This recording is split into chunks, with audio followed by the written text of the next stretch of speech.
हमारे साथ Ventura securities के head of research Vineet Bolinjkar sir जुड़ चुके हैं। Vineet sir, good morning. Good morning to you. Vineet sir, last time जब आप आए थे आपने दो चीज़ें बताई थी। एक बताई थी कि अदानी पर रिपोर्ट्स पॉजिटिव हैं, लेकिन आपने एक खबर नेगेटिव भी बताई थी कि अदानी के साथ कुछ प्रॉब्लम हुआ है। उन जो उनके जो कोर्ट थे, जो केसेस थे, वो एक जगह कंसोलिडेट कर दिए गए थे यूएस कोर्ट में। और वो सर ऐसा कंसोलिडेट हुए कि आप जब से आ जाए और तब से कल तक ये काउंटर सारे पिट रहे थे, और आज जब आप आए हैं तो बाउंस बैक भी उतना ही तेज आया। सर पहले मैं अदानी स्टॉक्स पर ही पूछना चाहता हूं, ये हो क्या रहा है सर, और अब करना क्या है इनमें? नहीं, देखिए, हिंडनबर्ग ने जितना डैमेज करने का था ना उसने कर दिया है। ओके। सब जिनके पोर्टफोलियो से वॉश आउट होने का स्टॉक वो हो चुका है। और अडानी स्टॉक्स में इंस्टीट्यूशनल बाइंग भी आ रही है। इंस्टीट्यूशनल आउटलुक भी काफी कंस्ट्रक्टिव है।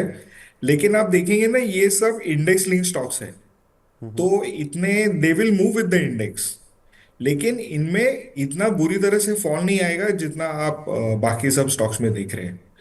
इनमें से एक स्टॉक जिसमें थोड़ा सा नेगेटिव आउटलुक आ सकता है in the very short term is might be Adani ports. उसमें क्या हो रहा है कि अगर ट्रम्प की मैंडेट्स काफी अग्रेसिव आती है वो पावर में आने के बाद, तो there can be a sudden freeze of activity in terms of export import. And अगर वो होता है तो हो सकता है कि आपका अडानी स्टॉक नीचे जाएगा थोड़ा बहुत।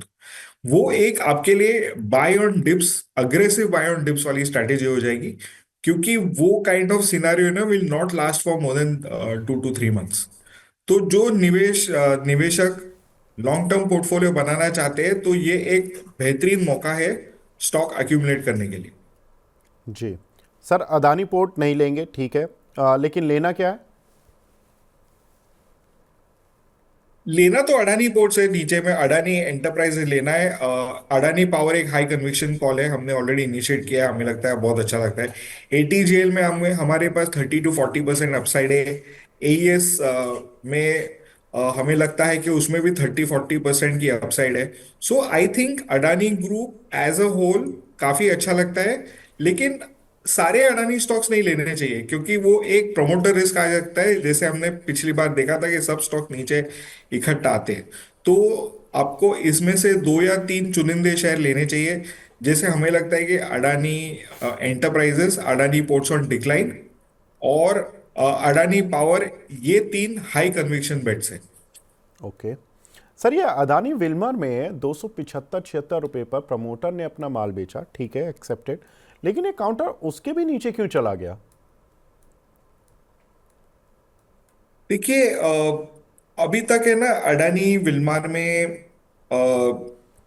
बिजनेस क्या है, it is largely driven by the rupee and the imports that we are doing in edible oils. उससे क्या होता है, काफी दिक्कत हो जाती है प्राइसिंग में, और उससे प्रमोटर कंपनी पास ऑन नहीं कर पाती है कॉस्ट। लेकिन मेरा व्यू ये है कि जो Adani Wilmar slightly longer term duration के हिसाब से खरीदेंगे, वो काफी बेनिफिशियल रहने वाले हैं आने वाले वक्त में। ठीक है।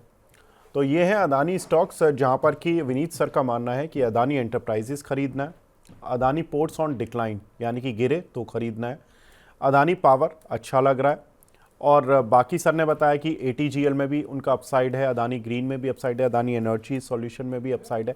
तो ओवरऑल बास्केट पॉजिटिव है, लेकिन ये तीन आपको खास तौर से अदानी स्टॉक्स में अगर आपको फोकस करना है तो ये तीन स्टॉक्स आप फोकस में कर सकते हैं, और जो डैमेज होना था वो हो चुका है। विनीत सर, एक चीज़ और पूछूंगा सर, जो डैमेज आफ्टर हिंडनबर्ग हुआ है, जो इनके यूएस में जो नया केस खुला था जिसमें कि यूएस ऑफिशियल्स ने बोला कि इन्होंने रिश्वत वाला जो प्रॉब्लम था वो इंडिया में हुआ, उसके बाद इनको एक अमेरिकी सेनेट जो कि डोनाल्ड ट्रंप की पार्टी के आए हैं, मैं पढ़ रहा था कि इस वीक में उन्होंने इनके फेवर में बोला है कि आपको क्या पड़ी है इंडियन कंपनी में कि उसके साथ इंडिया में क्या हो रहा है, आप अपने इंडिया से रिश्ते सुधारें।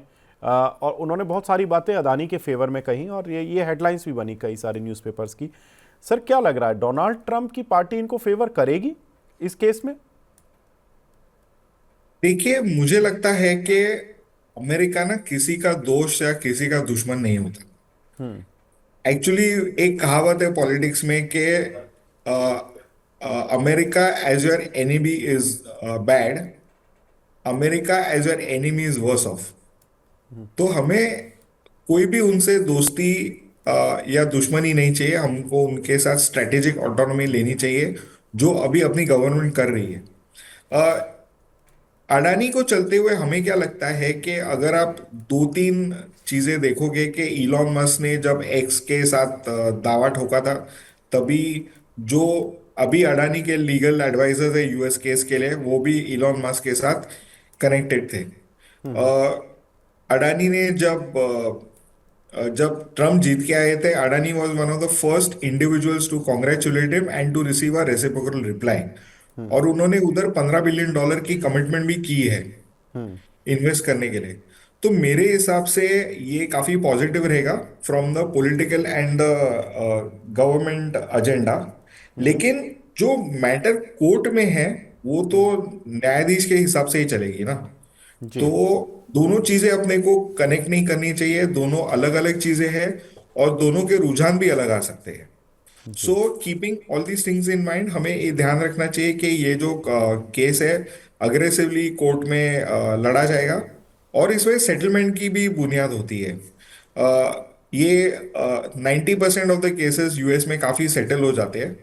तो एक बार सेटल हो जाता है तो आपकी बिजनेस एज यूजुअल चालू हो जाता है। तो हमें लगता है कि with the Trump government in place एक एक आपको केस सेटल करने का एक अच्छा मौका भी मिल जाएगा। जी। कुछ एक दर्शकों के सवाल भी अभी भी मिल रहे हैं और उनके सवाल भी ले लेते हैं बीच बीच में। विनीत सर, एक परमार प्रिंस जी हैं, हमारे दर्शक हैं, वो पूछ रहे हैं कि एमआरपीएल इन्होंने 193 के एवरेज से लिए हुए हैं, सर क्या करें, एवरेज कर लें? सर जिस तरह से रिलायंस के नतीजे आते हैं और जो रिफाइनिंग मार्जिन्स की फिगर आती है, अब चूंकि रिलायंस के नतीजे डे आफ्टर टुमारो आने वाले हैं, तो क्या लगता है कि रिफाइनिंग मार्जिन्स का कुछ इम्पैक्ट एमआरपीएल और चेन्नई पेट्रो जैसे काउंटर्स पर होगा, और होगा तो किस तरह से होगा, क्या करें? देखिए फिलहाल है ना वॉलेटिलिटी काफी है इन स्टॉक्स में because of the refining margins.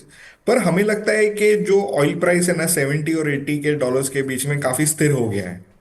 And इसके चलते हम ज्यादा नेगेटिविटी नहीं सोच रहे इन रिफाइनिंग मार्जिन्स। इंडिया से तेल इंपोर्ट किया जा रहा है और प्राइसिंग स्टेबिलिटी के कारण हमें लगता है कि रिफाइनिंग मार्जिन्स ठीक ठाक रहेंगे। तो अगर आपने ये स्टॉक लिया है 190 में और प्राइस इतनी घटी है, तो ये लेवल्स पे एवरेज करना मेरे हिसाब से मुनासिब होगा। क्योंकि हम एक्सपेक्ट करते हैं कि वापस आपके price over the next few months आ जाएंगे। ठीक है। एक हमारे दर्शक हैं, वो पूछ रहे हैं आईटीसी में सर 430 रुपये के लिए हुए हैं, लॉन्ग टर्म में क्या करना है सर आफ्टर डिमर्जर? कुछ स्टोरी अभी है आईटीसी में प्ले आउट करने के लिए? नहीं, 100% आईटीसी में एफएमसीजी के रुझान अच्छे ही आएंगे। One of the top performing sector है, वॉल्यूम ग्रोथ सब्सटैंशियल है, मार्जिन्स भी अभी बढ़ रहे हैं। तो हमें लगता है कि ओवरऑल बिजनेस परफॉर्मेंस अच्छा रहेगा। एक आईटीसी होटल एक सेपरेट सेपरेट कंपनी स्थायिक होने के कारण हमें लगता है कि ज्यादा फोकस टॉप मैनेजमेंट का एग्जिस्टिंग बिजनेसेस पे रहेगा और उनका पूरा फोकस अभी इनके एफएमसीजी के पोर्टफोलियो पे रहेगा क्योंकि ये अभी उनकी ग्रोथ इंजन बनेगी। आगे बढ़ते हैं। अब एक और हमारे दर्शक हैं जो कि अपना सवाल पूछ रहे हैं सुपर चैट में। इनका सवाल है विनीत सर आपसे, ये पूछ रहे हैं कि सर मार्केट व्यू बता दीजिए, कितना नीचे और होना है, और उन आपका बहुत बड़े फैन है और बोल रहे हैं कि सर कैश पड़ा हुआ है, अब कहाँ लगाना चाहिए, लगा दूं अभी मार्केट में या अभी रुक कर लगाना है, मार्केट में क्या करना है सर? देखिए, number one biggest disruptor of the world आज की डेट में फॉर फाइनेंशियल मार्केट्स ट्रम्प है। उन्होंने एक स्टेटमेंट दिया था जब से बाजार गिरनी चालू हुई है कि there is a financial emergency in the US market.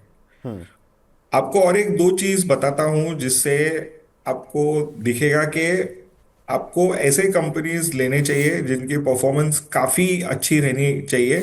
क्योंकि क्या होने वाला है कि ट्रम्प ने तो गेट खोल दिया है। जो भी उनके कंट्री में $1 बिलियन प्लस इन्वेस्ट करेंगे, उनको फास्ट ट्रैक करके बिजनेस, ईज ऑफ बिजनेस के हिसाब से उनको सारी क्लियरेंसेस फटाफट मिल जाएगी। अभी आप देखेंगे कि यूरोप में बहुत रेगुलेशन और पॉलिटिकल अपहीवल्स है। यूएस, यूरोप में आपको कंपनी फॉर्म करने के लिए 84 डेज लगता है, और hire and fire exit policy नहीं है। ये दोनों चीजें अगर आप अमेरिका में देखेंगे तो हायर फायर कभी भी कर सकते हो, और आप 4 दिन में कंपनी चालू कर सकते हो।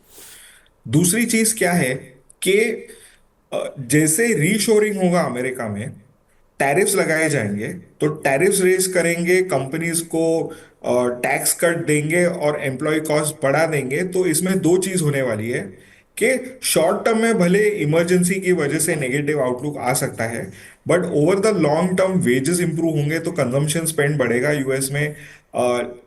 टैक्स कट्स आएंगे तो निवेश बढ़ेगा कंट्री में, क्योंकि प्रॉफिटेबिलिटी बढ़ेगी। और एसएनपी की परफॉर्मेंस अच्छी हो जाने वाली है, क्योंकि अमेरिका एक रिसोर्स रिच कंट्री है। कनाडा भी रिसोर्स रिच है, उनके बाजू में ही है। और चीप लेबर, अगर वो लोग अब थोड़ा बहुत ऑफशोरिंग भी करते हैं with Mexico, with their negotiations, तो ये नाफ्टा जो है ना, एक पावरफुल फोर्स बन जाएगा। और अमेरिका ने ये तो इंश्योर किया है कि यूरोप और रशिया के संबंध कट चुके हैं, तो उनको और यूरोपियन प्लेयर्स को अमेरिका में निवेश करेंगे। और आगे जाके आप देखेंगे कि तो डॉलर डेप्रिशिएट होने के कारण एक्सपोर्ट्स भी यूएस में बढ़ेंगे, तो लोकल इकोनॉमी किक ऑफ होगा, नेचुरल प्रोटेक्शन मिलेगा because of tariffs and depreciating dollar. और इसके कारण उनकी इकोनॉमी काफी अच्छी होने वाली है, तो पैसा उधर ही जाएगा। एफडीआई और एफआई दोनों अमेरिका में ही स्थिर हो जाएगा। और ट्रंप ने अगर अच्छी खासी पॉलिटिकल स्टेबिलिटी वापस क्रिएट की, तो जैसे इंडिया में पॉलिटिकल प्रीमियम मिलता है, वैसा उधर भी आपको पॉलिटिकल प्रीमियम मिलेगा। एंड प्रूवन मार्केट है, तो आप देखोगे कि they will be competition for money, competition for foreign flows. तो इस कदार हमें ऐसे कंपनीज चुनने चाहिए जो कंपल्सिवली अर्निंग्स ग्रोथ स्टेबिलिटी रखे, हाई ग्रोथ बने, और आपके पीज रीजनेबल हो। तो ये सब स्टॉक्स के क्राइटेरिया में बिठा के आप स्टॉक्स लीजिए, तो आपको 100% आपका पोर्टफोलियो अप्रिशिएट करेगा, और आपको मार्केट रिस्क कम होने वाली है। बिल्कुल। तो यहाँ पर सर आपको बता दिया है कि किस तरह से आपको इंडियन स्टॉक मार्केट में अब सोचना है और किस तरह से आपको इन्वेस्ट करना है। एक हमारे दर्शक हैं, वो पूछ रहे हैं सीजी पावर और बीएससी पर क्या व्यू होना चाहिए। सर बीएससी पर तो अभी कुछ रिपोर्ट्स आ रही हैं, और हमने कल एंजल के भी रिजल्ट्स देखे, तो एक्सचेंज कंपनियां हों, ब्रोकिंग कंपनीज हों, इनके वॉल्यूम पर लगता है आपको कुछ डेंट आने वाला है। एंजल के तो वॉल्यूम्स पर आ गया। और दूसरा सर सीजी पावर पर क्या व्यू होना चाहिए? देखिए, जहां तक बीएससी का सवाल है ना, आपको देखना चाहिए कि ड्यूओपोली है, दो ही एक्सचेंज है। एक आपकी एनएसई और बीएसई। एनएसई के वॉल्यूम्स काफी प्रीमियम है, और जो बैंक निफ्टी का जो वीकली एक्सपायरीज क्लोज हो चुकी है, वो एक्चुअली आपके सेंसेक्स ने ली हुई है। तो हमें लगता है कि there is going to be transition of business from NSE to BSE, और दोनों की over a period of time market share level होने वाली है। तो हमें लगता है कि BSE will do very well, और एनएसई में आप देखोगे ग्रे मार्केट में भी प्राइसिंग थोड़ी प्रेशर में है। तो पहला ये हो गया कि बीएसई में क्यों इन्वेस्ट करना चाहिए। दूसरी बात है, सीजी पावर एकदम very very strong manufacturing company है विद इमैक्यूलेट प्रोडक्शन कैपेबिलिटीज। और ये अलग अलग क्षेत्र, भिन्न भिन्न क्षेत्र में ऑपरेट करते हैं। हाई ग्रोथ है, ड्यूरेबल्स में है, पावर में है, और अभी वो लोग हाई एंड मैन्युफैक्चरिंग में भी आने वाले हैं। तो हमें लगता है कि ये सारे कारणों की वजह से आपको सीजी पावर लेना चाहिए। जी। एक हमारी रेगुलर व्यूअर हैं सर, साबिया सईद जी, वो पूछ रही हैं कि सर आपने अदानी पावर जो बताया, वो इस लेवल पर एवरेज कर लें क्या? अभी आज तो टॉप गेनर की लिस्ट में आ रहा है सर। नहीं, आज की लेना ही चाहिए अडानी पावर। हमें लगता है कि ये काफी अच्छा स्टॉक है, अच्छा परफॉर्म करेगा, और हमारी पहले से कवरेज है। तो we are quite bullish on this. India में पावर की शॉर्टेज है। को अभी आप देखोगे, जब ट्रम्प पावर में आएंगे तो आप देखोगे कि ईएसजी का जो और green tech, clean climate technology वगैरह के ऊपर से फोकस काफी कम हो जाएगा। वो लोग गैस बेस्ड पावर को प्राधान्य देंगे। हमारे इंडिया में कोल रिच है, तो जो डिस्काउंट मिलता है कोल पावर प्रोड्यूसर्स को, वो जो डिस्काउंट है वो चला जाएगा और इनकी वैल्यूएशंस अपने आप ऊपर आएंगी। और अगर आप देखेंगे तो Adani will make manufacture 30-40 thousand megawatts of power in the next few years. तो ये चीज ध्यान में रखते हुए हमें लगता है कि अडानी की बहुत अच्छी पोजीशन है और ये स्टॉक को जरूर अपने पोर्टफोलियो में रहना चाहिए। बिल्कुल। तो ये कुछ एक दर्शकों के सवाल जो कि हम पूछ भी रहे थे, और विनीत सर भी थे रहे हैं हमारे साथ, और ब्रजेश सर भी थे हमारे साथ काफ़ी देर से। और अब दर्शकों के सवालों के उत्तर तो फिलहाल यहाँ पर रोकते हैं, और अब खास समय हो गया है हमारे अगले सेगमेंट का, स्टॉक एक्सरे का।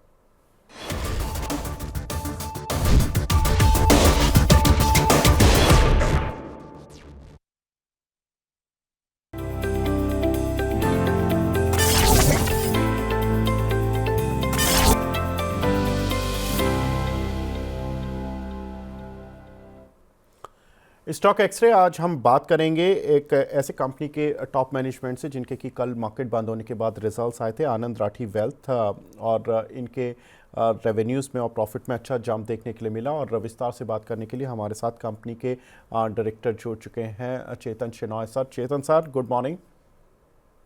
विवेक जी, कैसे हो आप? बहुत अच्छा हूँ sir, and wish you very I mean पहले तो कॉन्ग्रेचुलेशन बोलूँगा sir, and wish you all the best for the rest of the quarter, क्योंकि जिस तरह के आप रिजल्ट्स दे रहे हैं सर, धमाकेदार इस बार भी। मैं एक बार आपके रिजल्ट्स पढ़ देता हूँ स्ट्रीट के लिए। 30% का रेवेन्यू में जंप देखने के लिए मिला, और प्रॉफिट में 33.5% का जंप देखने के लिए मिला है। और इम्पॉर्टेंट चीज़ ये है कि 1:1 का बोनस कंपनी ने अनाउंस किया है, और ब्रिटेन में भी एक सब्सिडी शुरू करने जा रहे हैं, और AUM भी 39% बढ़ा है। चेतन सर, इतनी सारी चीज़ें एक साथ, यूके में सब्सिडी खुल रही है, 1:1 का बोनस, अच्छे रिजल्ट्स, एंड AUM में अच्छी ग्रोथ सर, लेकिन स्ट्रीट थोड़ा सा एक चीज़ को लेकर कंसर्न ये है कि हमने क्या ये बेस्ट क्वार्टर देख लिए हैं, या अभी आने वाले 2-3 क्वार्टर भी इसी तरह की ग्रोथ के साथ रहेंगे? विवेक जी, आपने बहुत बहुत शुक्रिया। पहले तो आपने जो क्वेश्चन से स्टार्ट किया, I think that is the precise question जिसका मैं आंसर देना चाहता हूं सब इन्वेस्टरों को। I think we want to be known to be market agnostic, and इस क्वार्टर से बेहतर क्वार्टर नहीं है ये प्रूव करने के लिए कि we have so far by God's grace हमने मार्केट एग्नोस्टिक होने का प्रूफ दिया हुआ है। आप अगर देखने जाओगे तो हमारा जो रिजल्ट है, 11 क्वार्टर के रिजल्ट अब तक अनाउंस हो चुके हैं from the time we got listed, and उन 11 क्वार्टर में हमारा जो मीन ग्रोथ रेट है वो 33.8% रहा है, और मीडियन जो है वो 34% रहा है, very similar to this quarter's growth rate as well. Standard deviation रहा है 4.3-4.4% का। सो कहने का तात्पर्य ये है कि हम एक्सपेक्टेशन यही सेट करेंगे कि हम जितना हो सके उतना consistently quarter on quarter deliver करना चाहेंगे। हालांकि ये क्वार्टर जो है विवेक जी, हम सब जानते हैं कि has been one of the worst quarters. Market ये करेगा, कुछ क्वार्टर हमें मदद करेगा रिजल्ट में, कुछ quarter specially given that we are equity market driven organisation, कुछ क्वार्टर हमें मदद करेगा, कुछ क्वार्टर हमें उसको बैकलैश हैंडल करना पड़ेगा। This quarter has been the second worst quarter of all the quarters that we have declared results so far. First quarter of 2023 में जो है हमने देखा था कि 9% का मार्केट नेगेटिव था, और उस समय में भी आप देखने जाओगे तो हमारा नेट फ्लो पॉजिटिव था, हमारा ग्रोथ रेट यही था जो हम मीडियन जो आपको बता रहे हैं 30% ग्रोथ था। और इस क्वार्टर में भी जब market second highest negative return रहा है, जब मार्केट ने 8% का नेगेटिव रिटर्न दिया है, और इस समय पे गुड न्यूज ये है कि result has been consistent, but most importantly we have got the highest ever quarterly net inflow. तो we are very proud that ऐसे समय में we are able to increase equity allocation for our clients when the market is down, which is going to be very helpful for clients in the long term, because we all know, हम सब जानते हैं कि बुरे समय पे जो allocation होता है इक्विटी मार्केट में, उसका फायदा क्लाइंट को लॉन्ग टर्म में होता है. तो despite a negative quarter, we have seen that markets, our net flow has been the best, and overall our AUM has gone from 75,000 crores last quarter to 76,000 crores. So market negative 8% raha hai, and we have been positive 1% odd. So net we've been able to add new money into equity markets this quarter. जी sir, लेकिन जो आपके relationship manager से आपकी बात हो रही है, वो किस तरह का फीडबैक दे रहे हैं? क्लाइंट्स, जो नए क्लाइंट जब एक्वायर करने वो जा रहे हैं, तो जो लोग स्मार्टली खुद इन्वेस्ट कर रहे थे, जिनको लॉसेस लग गए, उनको आपकी सर्विसेज की ज़रूरत पड़ रही है, so they are hiring wealth managers. और जो एग्जिस्टिंग क्लाइंट्स हैं, वो कुछ ऐसा तो नहीं है कि मार्केट में ये बोल रहे हो कि रिटर्न नहीं आ रहे हैं या नेगेटिव हो गया है, एंड अभी और एक्स्ट्रा मनी हम अभी नहीं डालेंगे मार्केट में. तो किस तरह का फीडबैक कैसा आ रहा है सर क्लाइंट से? जी, ये समय जो है, ये नाजुक वक्त जो होते हैं, जब मार्केट नेगेटिव 8% देता है और नेगेटिव न्यूज पे नेगेटिव न्यूज आता है, सितंबर से लेके इंडियन मार्केट के लिए तो काफी नेगेटिव न्यूज आए हैं, और रोज मार्केट जब नेगेटिव पे खुलता है, ऐसे समय पे हमारा मानना ये है कि हमारा एंगेजमेंट लेवल्स जो है हमारे क्लाइंटों के साथ, हमें ज्यादा जुड़ना पड़ेगा क्लाइंटों के साथ. हमारी रिव्यू फ्रीक्वेंसी ज्यादा बढ़ानी पड़ेगी. हमारे जो डेस्क से रिसर्च नोट्स आते हैं जो एक्सप्लेन करते हैं कि मार्केट का long term horizon, long term view क्या है, ये सब नोट्स का मार्केट में जाना, मार्केट में प्रेजेंट करना बहुत जरूरी हो जाता है. सो नेट इस वजह से बुरे क्वार्टर में भी हमने best possible, best ever net inflow देखा हुआ है इक्विटी मार्केट से, हमारे क्लाइंटों से. तो हमारे क्लाइंट ज्यादातर, विवेक जी, HNI UHNI होते हैं, लॉन्ग टर्म इन्वेस्टर होते हैं, इनके पैसे 5-10 साल के होते हैं. और by this point in time I think हमारा रिलेशनशिप ऐसा बन गया है कि क्लाइंट खुद ही आके बोलते हैं बुरे समय पे कि हम इक्विटी एलोकेशन, अभी मार्केट डाउन है तो बढ़ाना चाहिए. और एसेट एलोकेशन के पॉइंट ऑफ व्यू से हमारा एलोकेशन टिपिकली, हमारा मानना यह है कि 65% इक्विटी होना चाहिए, 35% structure product debt kind of allocation होनी चाहिए.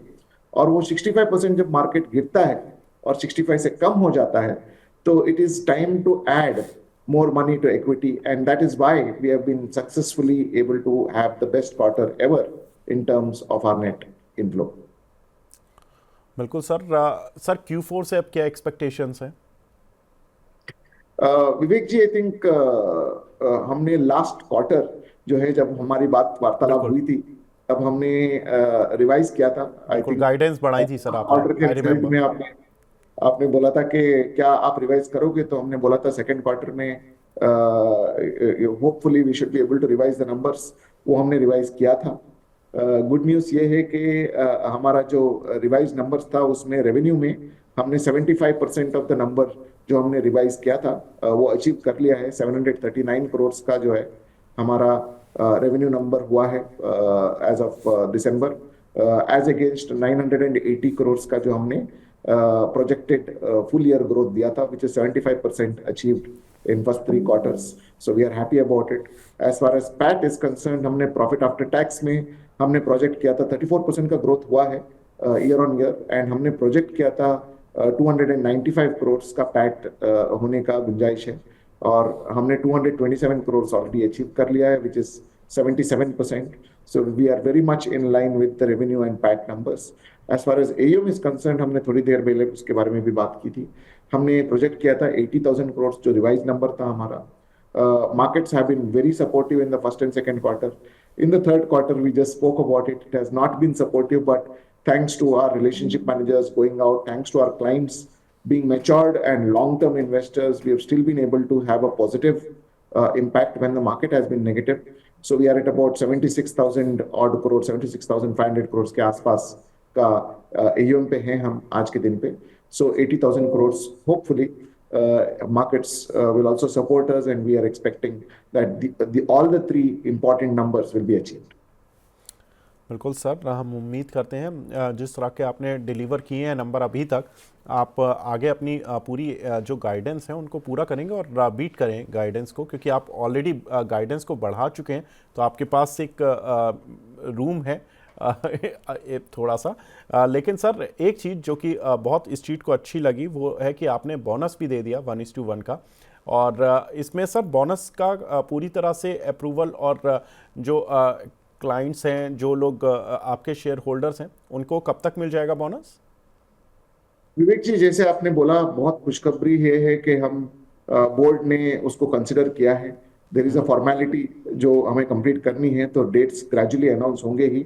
But in an effort to reward our stakeholders, हमारा बिलीफ ये है, हमारे सीईओ का गाइडेंस ये है कि all three stakeholders are very very important, whether it is our owners, which is the shareholders, whether it is our employees, which is led by our relationship managers, or our clients. All three are very, very important. So we want, in an effort to reward our stakeholders, we have announced an issuance of bonus of 1:1 bonus हमने announce किया है, and hopefully जल्द ही उसके dates भी announce कर पाएंगे। बिल्कुल sir, wish you all the best for rest of the quarter and for the next year. And हम इसी तरह से बात करते रहेंगे सर, एवरी क्वार्टर आपके रिजल्ट्स पर हम डिटेल में बात करेंगे। And thank you very much sir हमसे जुड़ने के लिए, और बहुत अच्छे रिजल्ट्स रहे। बहुत बहुत मुबारक सर। थैंक यू विवेक जी, बहुत थैंक बहुत यू सर। शुक्रिया। Thank you sir. आगे बढ़ते हैं, हमारे साथ विनीत सर जुड़े हुए हैं और विनीत सर से पूछते हैं। विनीत सर, आनंद राठी वेल्थ पर आई रिमेंबर आपकी एक रिपोर्ट आई है हाल फिलहाल में, उस पर मैं अपडेट लेना चाहूँगा सर। वो रिपोर्ट क्या है और क्या कुछ आपने पूरे सेक्टर को, आई थिंक उसमें कुछ एक और कंपनीज भी कवर की हैं, सर उनके बारे में बता दीजिए, क्या है वो रिपोर्ट? देखिए, हमने आनंद रेड्डी पे सेल कॉल इनिशिएट किया है। ओके। उस हम इसमें ना दो चीजें हैं, एक परफॉर्मेंस है और एक वैल्यूएशन है। ओके। हमें कंप्लीट विश्वास है कि Anand Reddy best in class management है और उनका बहुत ही एग्जेम्पलरी परफॉर्मेंस है। Okay. Absolutely, no denial on that front. अभी हमारी नेगेटिविटी के कारण तीन है बेस्ड ऑन वैल्यूएशन। एक तो हमने जो डीसीएफ बेस्ड वैल्यूएशन करते हैं, तो हमें जो प्राइसिंग मिल रहा है तो वो अराउंड 3100 है, और अभी स्टॉक ऑलमोस्ट 4000 के आसपास चल रहा है। तो हमें लगता है कि stock has done overshot it's intrinsic value. अभी अगर आप देखेंगे on a P basis 80 times है लगभग। अगर आप ये स्टॉक पेग रेशो पे देखेंगे, क्योंकि इनकी ग्रोथ वेरी हाई है, 40% है, तो पेग बेसिस पे भी थोड़ा सा एग्रेसिव है। हमारा एक्सपेक्टेशन है कि आगे जाके ना इनकी ग्रोथ 35-40% सस्टेन नहीं कर पाती है। अगर इनकी जो दो पैरेलल कंपनीज है जो वेल्थ मैनेजमेंट में है, जैसे नुवामा है और 361 है, इनकी भी एयूएम्स काफी बड़े हैं, और ये अभी 75,000 और पे पहुंच चुके हैं। अडानी आनंद राठी वेल्थ, जब ये भी 1 लाख के आसपास जाएंगे तो इनकी भी ग्रोथ स्लो डाउन होने वाली है, राइट। तो ये भी आगे जाके 20-25% ग्रोथ, और उन्होंने गाइड भी किया है कि FY30 तक वो लोग उनका कैगर ग्रोथ 25 होने वाली है। तो आप जी। देखोगे कि ग्रोथ भी टेम्पर डाउन हो जाएगी। जी। तीसरी चीज क्या है, अगर आप तीनों कंपनी के सेगमेंट्स देखेंगे, तो अडानी वेल्थ की अडान आनंद राठी वेल्थ की जो सेगमेंट्स है, वो ज्यादा अ, आपके उनकी जो AUM है, most focused more on mutual fund investments. तो आप, और अगर आप बाकी की दो कंपनी देखेंगे, इनके काफी अलग अलग वर्टिकल्स है। इनके ब्रोकिंग है, इन्वेस्टमेंट बैंकिंग है, रियल एस्टेट है, इंश्योरेंस है। तो इनकी काफी डाइवर्सिफाइड, और इनका जो वॉलेट शेयर आता है सिंगल क्लाइंट से, वो काफी अच्छा आता है। जी। तो तीसरी चीज क्या है कि सेबी ने 22 में जो आपकी यील्ड आती है फ्रॉम ट्रेल इनकम जो आती है म्यूचुअल फंड पे, वो कम की थी। अभी 2-3 साल तक काफी स्टेडी है, पर ये एक रेगुलेटरी हर्डल है कि they want to pass on maximum profit to the in unit investor. और आई एम नॉट सेइंग कि हो जाएगा, पर ये ऑलवेज ओवरहैंग रहने वाला है कि आगे 2-3 साल के बाद में ये यील्ड कम हो सकती है। तो अगर SEBI will come out with a formula and reduce the yield, then what will happen is that suddenly इनकी इनकम कम हो सकती है। तो जब तक ये एक डाइवर्सिफाइड प्लेटफॉर्म नहीं बनती है, हमें लगता है कि ये जो इनको प्रीमियम मिल रहे हैं वैल्यूएशंस, ये थोड़ा टेम्पर डाउन होना चाहिए। इनकी जो हाई ग्रोथ है वो आगे जाके कम होने वाली है। और थर्ड थिंग, इनकी जो इंट्रिंसिक वैल्यू है वो काफी कम है compare to this current price. इसलिए हमें लगता है कि आनंद राठी वेल्थ से एग्जिट करके आपको 361 या नुवामा में निवेश करना चाहिए।